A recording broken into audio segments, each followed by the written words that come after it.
Assalamualaikum warahmatullahi wabarakatuh. Selamat pagi Dewan Juri, segenap panitia dan juga teman-teman seperjuangan. Pada kesempatan kali ini, kami akan memaparkan hasil karya tulis kami dengan judul Pemanfaatan Kacang Bogor dan Kacang Kedelai sebagai snack bar dalam mencegah stunting pada ibu hamil.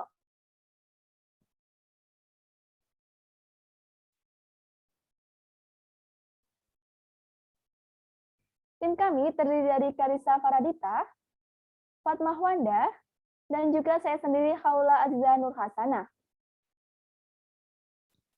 Audiens, seperti yang kita ketahui, bahwasanya stunting merupakan salah satu permasalahan gizi yang cukup menjadi perhatian dan menjadi topik yang menarik untuk dibahas mengenai pencegahan dan penanganannya. Nah, dapat dilihat pada grafik bahwa prevalensi stunting di Indonesia pada tahun 2007 yaitu sebanyak 36,8%, tahun 2010 sebanyak 35,6%, dan pada tahun 2013 sebanyak 37,2%.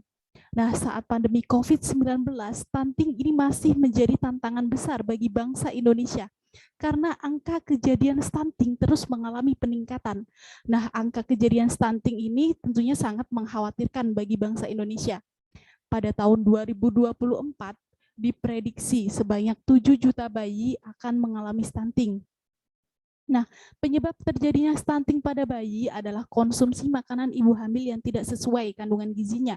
Oleh karena itu, ibu hamil yang mengalami kekurangan zat gizi ini akan berdampak buruk pada janin yang berkembang, sehingga pertumbuhan dan perkembangan anak akan terhambat, serta dapat meningkatkan risiko menderita penyakit tidak menular di masa yang akan datang. Permasalahan tersebut membuat kami mengulik dan menciptakan inovasi produk baru yaitu Stibar, snack bar dari kacang Bogor dan kacang kedelai menjadi suatu produk yang memiliki nilai gizi terutama kandungan protein dan fosfor sehingga dapat dijadikan sebagai upaya dalam pencegahan stunting sejak masa kehamilan. Nah, snack bar ini kan selain makanan pokok, ketersediaan zat gizi ini dapat berasal dari camilan. Snack bar merupakan makanan ringan padat yang berbentuk batang dan merupakan campuran dari berbagai bahan kering seperti sereal, kacang-kacangan buahan, dan digabungkan menjadi satu dengan bantuan binder. Nah, snack bar ini merupakan produk yang mengandung gizi kebutuhan manusia. Selanjutnya ada kacang Bogor. Kacang Bogor saat ini tidak hanya terdapat di daerah Bogor, melainkan sudah tersebar ke daerah lain. Nah, dalam 100 gram kacang Bogor ini mengandung nutrisi yaitu protein sebanyak 20,6%, lemak sebanyak 6,6%, serat sebanyak 6,3%, abu sebanyak 3,25%, dan karbohidrat sebanyak 56,61%. Selanjutnya ada kacang kedelai. Kacang kedelai ini mengandung sejumlah besar asam amino esensial untuk manusia dan juga merupakan sumber baik protein. Nah, kacang kedelai ini kan juga sangat mudah untuk ditemui. Selanjutnya ada stunting, di mana stunting menjadi masalah gizi utama yang sangat berdampak pada kehidupan sosial dan ekonomi masyarakat. Berbagai upaya ini telah dilakukan pemerintah dalam pencegahan stunting, misalnya seperti gerakan 1000 hari pertama kehidupan. Metode penelitian yang digunakan yaitu literatur review dimulai dari tahap pengumpulan data, analisis, sampai pembuatan daftar pustaka. Adapun waktu yang digunakan yaitu 1 bulan, 2 minggu pertama untuk pencarian ide dan 2 minggu selanjutnya untuk penelusuran jurnal.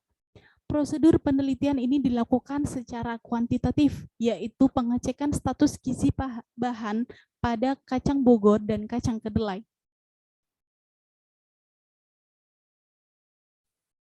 Berikut adalah proses pembuatan penghalusan kacang Bogor dan kacang kedelai. Berikut adalah proses pembuatan snack bar, di mana pada pembuatan snack bar, oat, kacang Bogor, dan kacang kedelai yang telah dihaluskan dicampurkan, lalu dilakukan pembuatan karamelisasi dengan menggunakan gula dan margarin.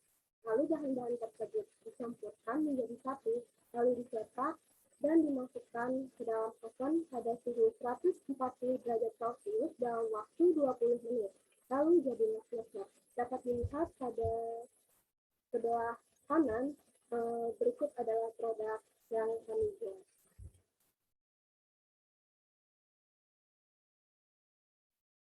Nah, berikut adalah hasil analisis NutriSurvey, bahan baku yang dianalisis dengan menggunakan NutriSurvey dapat dilihat. Snack bar diperoleh kandungan protein sebesar 5,8 gram dan fosfor sebanyak 75,3 mg. Kemudian dilakukan perhitungan dengan ketentuan PKB POM Republik Indonesia nomor 9 tahun 2016. Nah, dapat dilihat kandungan zat gizi protein untuk persen AKG diperoleh 5,3% dan untuk fosfor diperoleh 7,5%. Ibu hamil yang mengalami kekurangan zat gizi protein dan mineral akan berdampak buruk pada janin yang berkembang, sehingga pertumbuhan dan perkembangan anak akan terhambat serta risiko menderita penyakit tidak menular di masa yang akan datang. Jika kekurangan fosfor yang berkepanjangan akan menyebabkan osteomalacia dan dapat menyebabkan pelepasan kalsium dari tulang. Kualitas asupan protein mempengaruhi kadar insulin faktor 1, plasma, dan protein matriks tulang, faktor pertumbuhan yang berperan dalam pembentukan tulang. Adanya inovasi STIBAR merupakan sebuah solusi dalam upaya pencegahan stunting sejak masa kehamilan. Beberapa keunggulan produk STIBAR yaitu menggunakan bahan pangan lokal yaitu kacang Bogor dan kacang kedelai yang tentunya dapat mengangkat citra pangan lokal, proses pembuatan yang sederhana, dan kandungan nilai gizinya yang cukup tinggi terutama protein dan fosfor.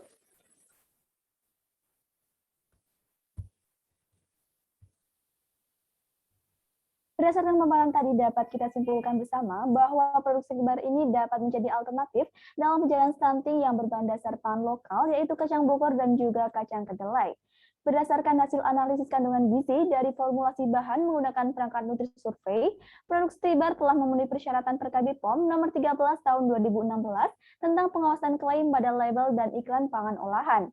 Regulasi yang dipenuhi yaitu sumber protein sebesar 5,3% ALG per 25 gram, yang lebih dari regulasi yaitu 5% ALG per 25 gram, serta sumber fosfor sebesar 7,5% ALG per 25 gram, lebih dari regulasi yaitu 3,75% ALG per 25 gram. Produk ini memiliki potensi yang besar jika dikembangkan karena memiliki kandungan sumber protein dan juga sumber fosfor.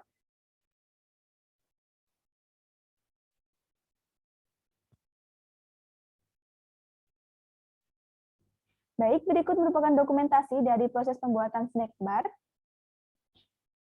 Malcolm mengatakan, the future belongs to those who prepare for it today. Inovasi ini sebagai bentuk kepedulian kami terhadap masa depan, sehingga tercapainya Indonesia maju dalam sektor pengembangan. Sekian dari kami mohon maaf apabila terdapat kesalahan. Wabillahi taufiq wal hidayah. Wassalamualaikum warahmatullahi wabarakatuh.